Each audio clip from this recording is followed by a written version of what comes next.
Welcome to Ayna Insights, where prominent leaders and influencers shaping the industrial and industrial technology sector discuss topics that are critical for executives, boards, and investors. Ayna Insights is brought to you by Ayna.ai, a firm focused on working with industrial companies to make them unrivaled segment of one leaders. To learn more about Ayna.ai, please visit our website at www.ayna.ai.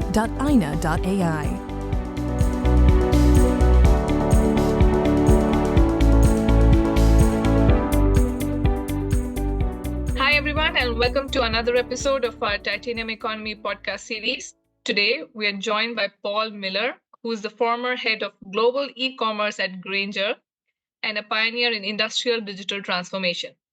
Paul played a key role in scaling Grainger's e-commerce business, helping it become one of the largest industrial digital platforms long before most of the companies even recognized the potential of online channels.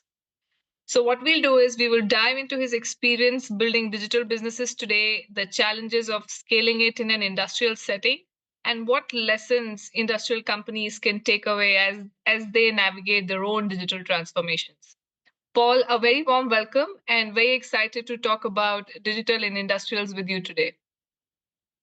Thank you for having me. And, when you call me a pioneer, I think you're just calling me old, but I'll look past that. All right.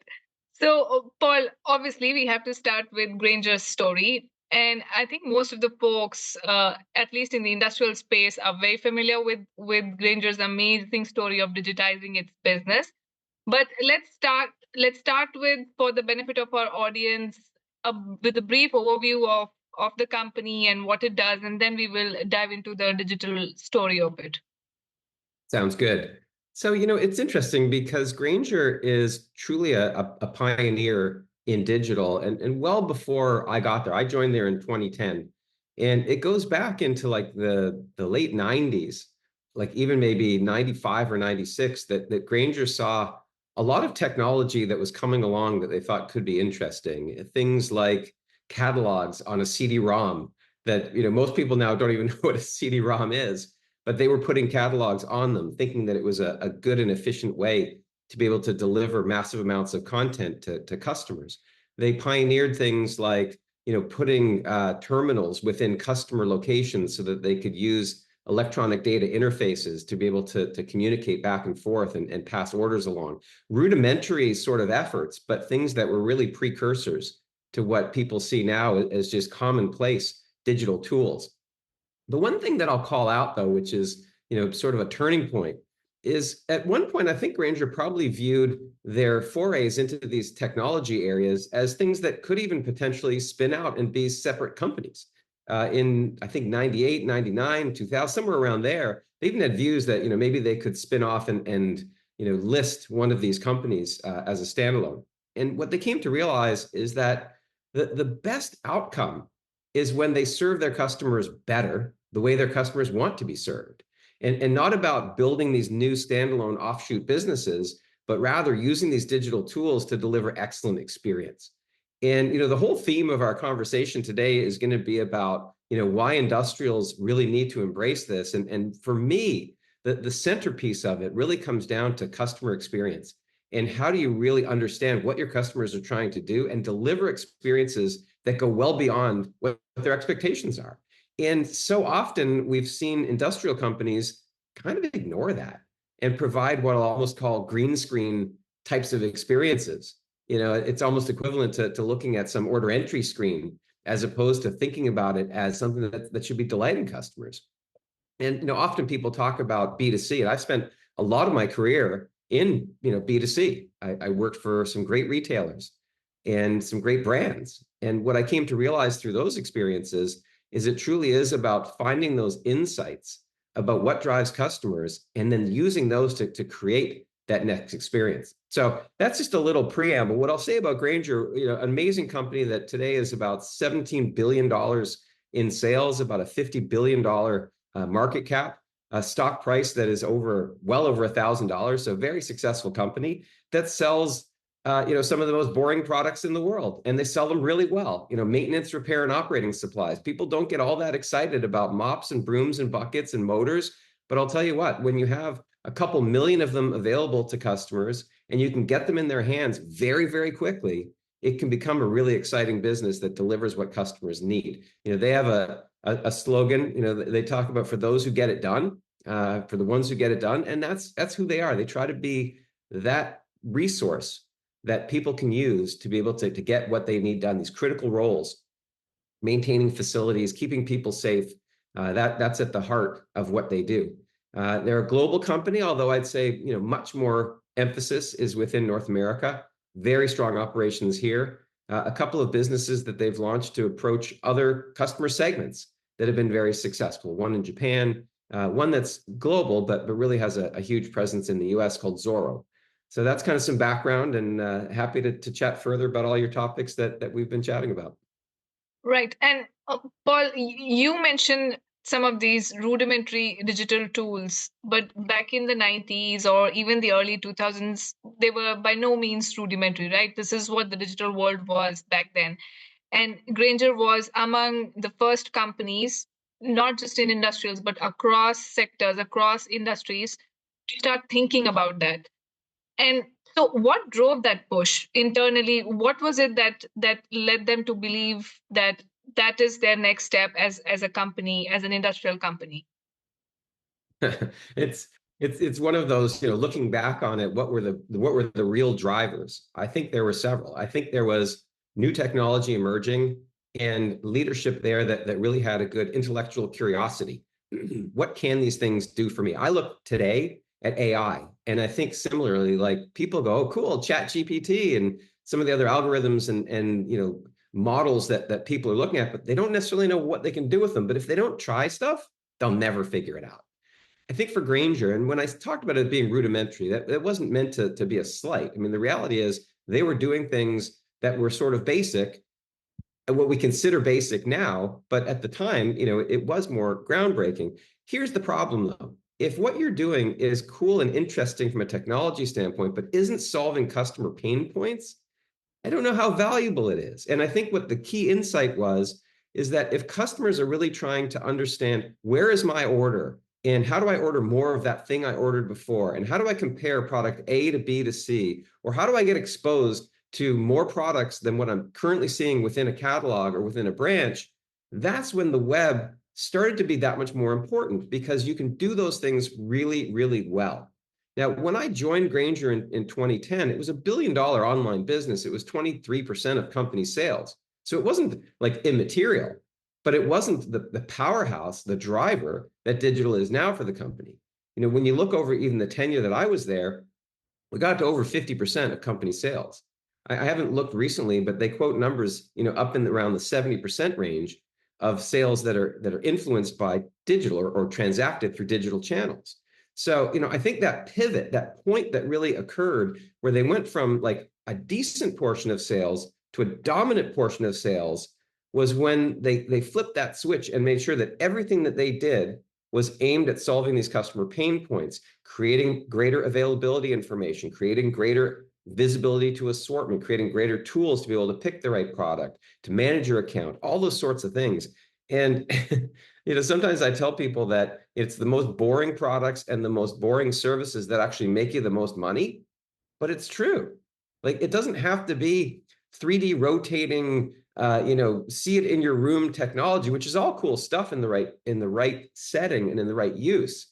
But really those basics of having the best customer information possible, the best product information possible to do your job, like, that's not easy. And people try to look for those shiny objects and those things that are more sexy. But the reality is the big money is made by doing those basic things really, really well. And so a lot of the advisory work that I do with companies helps them to focus on, like, where are your basics? How is your customer file?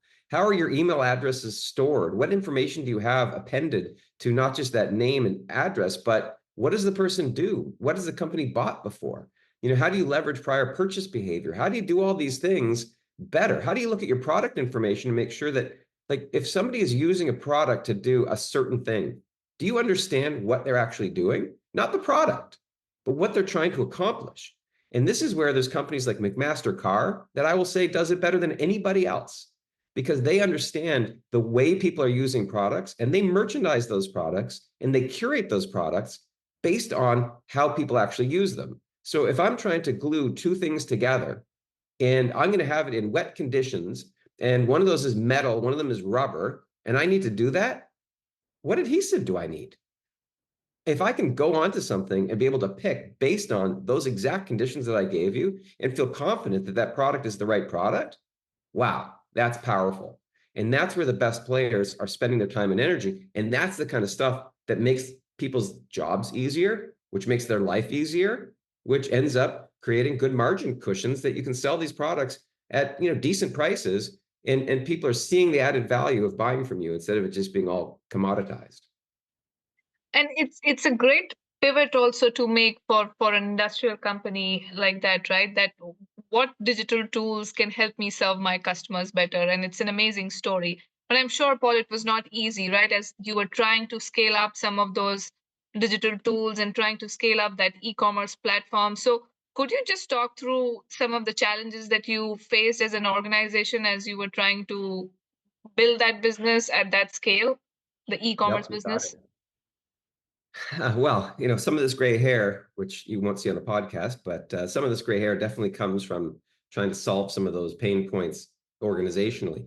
But the reality was we had a lot of smart people in the company, but we didn't have a digital organization in place. So the first thing that had to happen was we had to start building some key roles to be able to accomplish the critical transformation and growth that we were charged with. The CEO, when he interviewed me, said, "Paul, do you think we can get this to be half of our business?" I think he was kind of joking when he said it. And I said, "We can get more than that. But we need to have the right people, the right technology, and the right processes and analytics to be able to do the right things and know that we're doing the right things and to check and adjust and fix things as we go along." So, some of the biggest challenges that we faced goes back to one of your earlier questions, which was, people wondering, so you're talking about doing these things. It sounds like what consumer companies are doing. We don't do that in B2B. I had to get over that hurdle, that inertia, because people were looking and saying, well, why do we need to have all those nice images? We've got a description. It's fine. It's a product number and a name. And whenever somebody calls, they give us that. So why do we have to have something different? And the reality is, again, people get used to experiences online that are good. Now, one of the big terms that a friend of mine, Andy Hoare, coined, he talked about the consumerization of B2B. And it really struck a chord with me because that's the reality. It's not about making B2B companies into B2C. It's about understanding that in B2C experiences, things like search, things like merchandising, things like categorization just work really well. And if you can apply that within a B2B setting and layer on top of that the things that are uniquely B2B, you've got a fighting chance of really succeeding. So, having to build the right team was super important. Building the strategy around that consumerization of B2B and understanding like a customer back type of strategy. What are my customers really looking to do? And by the way, internal and external customers, we had a lot of things that we built that were just as valuable for internal team members. A quick example, we built click to chat on the phone with video. Well, we found that the ability for a salesperson to be in front of a customer and have them say, well, hold on, let's go together to customer service and let's find the right answer. Or for themselves to be able to educate themselves and know, like, here's the right answer to the question the customer just asked. That was super valuable. Initially, that wasn't a use case that we were thinking about. We were thinking about customers being on top of that roof, wanting to look at that blower motor and know that it's the right one. Yeah, that happened. That was important. But it became just as important that because we had people in the field working with customers, that we give them the same great tools and the ability to really answer customers' questions. When you've got 1 million products or 2 million products, there's not an individual that can ever be an expert on all of that, even a sliver of that. So your best chance is to be an expert on how to find the right answers, almost like a Sherpa, if you will. And so that was really important. Having the right people, the right technology. We went through a massive technology overhaul. We were on a dated platform. We pioneered a lot of new work with Hybris, which is now SAP's commerce solution.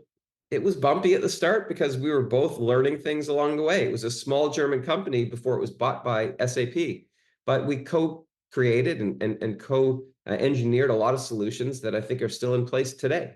Grainger built an amazing technology team that followed that.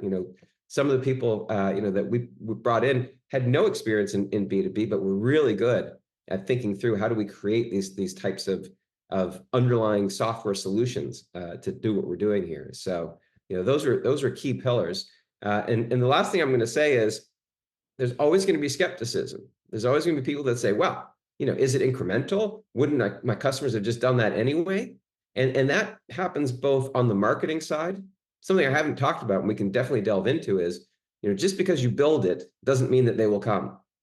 So, one of the things that you definitely learn from the consumer side is that you still need to drive traffic. This math equation is still traffic times conversion times average order value equals sales. Traffic's a key component. And so things like digital marketing, email, paid search, social, other things that drive traffic to your website become increasingly important. But if you can't get the internal folks to say, yeah, that makes sense, you're dead in the water. So coming up with the right metrics, the right analytics that not just the digital team is espousing, but that the internal team, the analytics teams, finance teams are feeling comfortable with. That is a topic on its own, but is a really important aspect to be able to get the support that you need to invest the kind of money needed to build like a true world-class digital solution. Right. And speaking of this skepticism, Paul, you and I were also talking about it, that if you think about the industrial sector more broadly and more so of the companies that are manufacturing focused and let's say less on the distribution or the logistics side of things, the perception within those circles is that this is not for them. The digital transformation is not relevant for them. This is more for a B2C setting, like the consumer world, the retail world, or the finance world. So how do you challenge, first of all, why do you think that perception exists? And also, how do you challenge that? I love getting into conversations with strong manufacturers in the industrial space and having them start from there. And I think a lot of it is born from the fact that, industrial distribution was really the key way that they went to market. It wasn't so much manufacturers going direct to end customers. The centerpiece of how customers learned about and purchased so many of these products historically has been through distributors. And I think what that's created is manufacturers who look at distributors and feel a sense of fear, if you will, that if I do too much to either go direct to my end customer or to have too much of a presence online or directly, that my distributors are going to get rid of me. And that's a real fear that many manufacturers will share. The reality is there's a new balance out there. The internet has created complete transparency. Anybody that wants to learn about a product can learn about virtually anything with a couple quick searches. They can also buy virtually anything on a number of sites that we all have access to. Alibaba, Amazon, so many of the sites that we all have access to have a ridiculously large assortment of products. So my view is, and you have to be a little careful in having these conversations with manufacturers, is that there's a wide range from doing nothing direct to doing everything direct. I'm not ever going to be the proponent that says manufacturers should never sell through distribution, but I believe that manufacturers need to be the authority in their product. I worked at Williams-Sonoma years ago, and it's a retailer of wonderful kitchen and entertaining supplies. And the reality there was we talked about being an authority in cooking and entertaining. We sold pots and pans and lots of fun cooking stuff, but people came to us because we were an authority. They knew that if it was going to be Thanksgiving and they're making a turkey, buying that overpriced turkey roaster was going to deliver a great Thanksgiving. It's not just about the bird, it's about the experience. So I try to apply that same thinking. And if I'm the manufacturer, I should have the best product information available for my products. I should have the best tools readily available for customers to be able to use to know if that product is right for them. That might be a combination of live people conversing with them. That might just be great testimonials, great information they can use, comparison tools, all those sorts of things. And by the way, those can be used both direct to the customer, or they can be syndicated out to your distributors. And the whole view of distributors saying, oh, well, if you do all this stuff direct, I'm not going to sell. The distributor that does that is shooting himself in the foot. Ultimately, distributors are going to decide what right assortment they should have. They will purge SKUs that don't sell. But bottom line, if you're a manufacturer that's taking it seriously, building the right digital content, and I'm talking about content first, then experience, but if you're building these content and experience sort of things, then you're putting yourself in a position to help your distributors sell more of your product. And if the circumstances are right, for you to be able to sell some of your product direct as well. Now, there's a lot in that. You have to price it appropriately. You have to make sure you're not promoting it aggressively and undercutting key distribution partners. But there's a lot of room, like I said, from doing nothing direct to doing everything direct. And that's where I think manufacturers, it's kind of, I think one of the next horizons is manufacturers doing more and more. I'm seeing some of them too in the work that I do that are saying, well, how do I become a better player here? How do I understand more about what my end customers are looking to do? There's a separation between me and my end customer when I've got all these players in between. How do I close that gap and be more relevant? And that's where tools are coming in. And there's so many things helping facilitate, whether it's things like live chat again, where you can start pulling in people from manufacturers, whether it's the kind of experience that we just talked about. There's a lot of room there for manufacturers to be able to invest in this. And a lot of times I talk about this and people, you see their eye pop open and their head spin. It's not about having to boil the ocean and do it all at once. There are many things here that you can start with and really start to build towards being more of a digital player. It doesn't mean you have to take every single thing you do and create a full digital experience. It really comes down to harnessing the ones that are going to be the most important, the most powerful, and getting those going forward. Right. And Paul, what do you think are the risks for manufacturers or like more broadly the industrial companies who fail to see this or who fail to embrace digital like going forward? Okay, here's the bottom line. When you think about who is working in these industrial roles now, like 10 years ago, those people were probably in high school or earlier. And many of the people who were in these industrial roles out there, end customer roles, have moved on. They've retired, or they're in senior roles and they're not buying products anymore. Bottom line, you've got an aging process that's happening here where more and more younger generation people are coming into these roles, and they rely on digital tools. They rely on the ability to SMS somebody a quick answer as opposed to have to pick up a phone and talk to somebody. They want to be able to go online and search and do all these things, and in many cases, not talk to somebody. But they want to talk to an expert when needed. So you have to find that right blend. This isn't about everything just becoming fully self-serve. Like, I've got a ton of respect for Amazon, but I think where Amazon Business misses the opportunity, and where I think great industrial distributors and manufacturers still have a wonderful opportunity ahead, is by being the authority in these experiences and in this process of people finding the right product. I still believe that there's great opportunity there, because it's not just about an algorithm spitting out my suggestion. It's about being able to rely on somebody in a company that the product that I'm getting, the solution that I'm going forward with, is the right one for me. Right. So Paul, last question. You're familiar with the concept of titanium economy, right? How it is the industrial sector, which is the undervalued, underappreciated sector of the US economy, which is actually the engine and the driver of the US economy. So in context of this conversation, what do you see as the biggest opportunities for digital driven business models within the industrial sector that can further propel the titanium economy forward? I joke a lot about the boring products that I'm involved in, and it truly is me just kidding around. I love the fact that it's these roles and these products and these companies that drive the economy, not just of America, but of the world. And it's cool when you get to work on a fashion brand or something that's really cutting edge. But the reality is, getting stuff done well and having confidence is still at the cornerstone of like the future. It's about understanding these things, and people who are buying products want to know, like, when's the next time I need to buy that product. So things like subscriptions become important, but digital subscriptions that work seamlessly.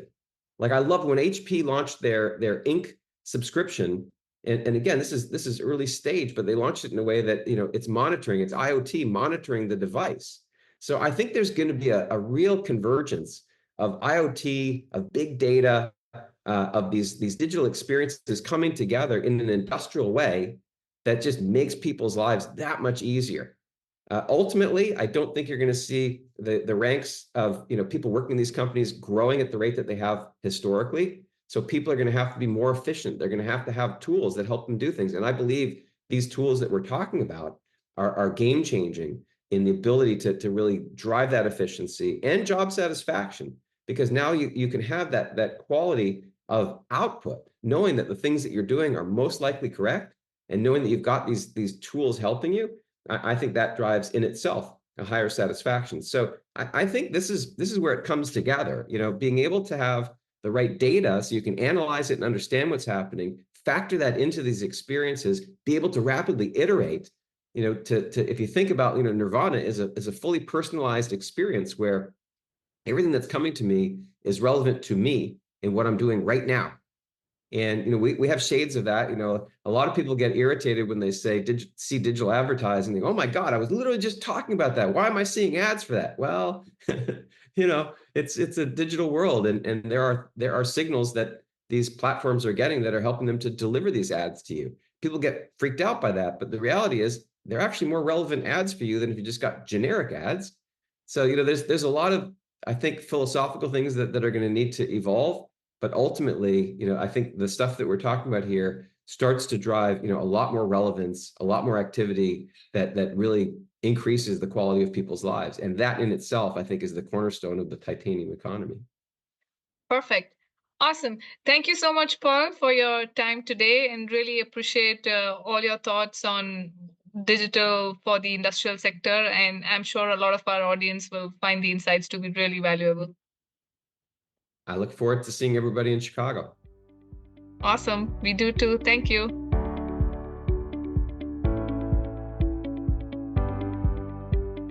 Thanks for listening to Ayna Insights. Please visit ayna.ai for more podcasts, publications, and events on developments shaping the industrial and industrial technology sector.